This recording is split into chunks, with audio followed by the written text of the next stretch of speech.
కొబ్బరి చెట్టు. ఈ రోజు ఈ చెట్టు క్రింద ఇద్దరు ప్రేమికులు సమావేశమయ్యారు. ప్రేమికుడు ఎంతో కోపంగా ఉన్నాడు. అతని కోపం చూసి నాకే భయం వేసింది, ఆ అమ్మాయిని ఏమైనా చేస్తాడేమో అని. ఆ ప్రేయసి చాలా దిగులుగా చూస్తుంది. ఆమెకి ఏడుపు ఒక్కటే తక్కువ. వాళ్ళు ఏమి మాట్లాడుకుంటున్నారా అని కొమ్మలు ఊపుతూ విన్నాను. ఆ ప్రేమికుడు అంటాడు కదా రాత్రి నువ్వు నా ఫోన్ ఎందుకు లిఫ్ట్ చెయ్యలేదు అని. ఆ ప్రేయసి, రాత్రి మా అమ్మా నాన్న నాకు బర్త్డే విషెస్ చెప్పటానికి నా రూమ్కి వచ్చి నా దగ్గరే ఉండిపోయారు, అందుకే ఎత్తలేదు అంది. దానికా ప్రేమికుడు, నీకు విషెస్ చెప్పాలని ఎన్నిసార్లు చేశానో తెలుసా? నేను చాలా హార్ట్ అయ్యాను, నాతో ఇంక మాట్లాడొద్దు అన్నాడు. దానికా ప్రేయసి, నీ బర్త్డే రోజున నువ్వు మందు కొట్టి పనుకుని నా ఫోన్ లిఫ్ట్ చెయ్యకపోతే నేను ఏమైనా ఫీల్ అయ్యానా? నువ్వు ఎందుకు feel అవుతున్నావంది.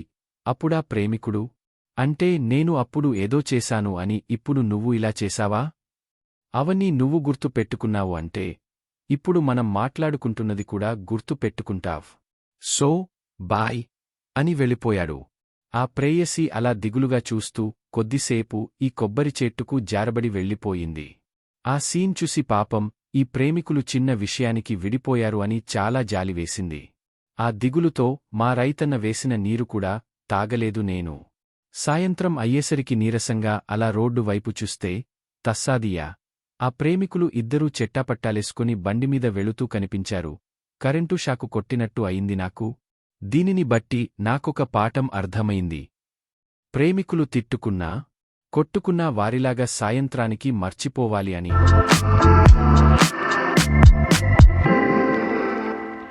Please like and subscribe.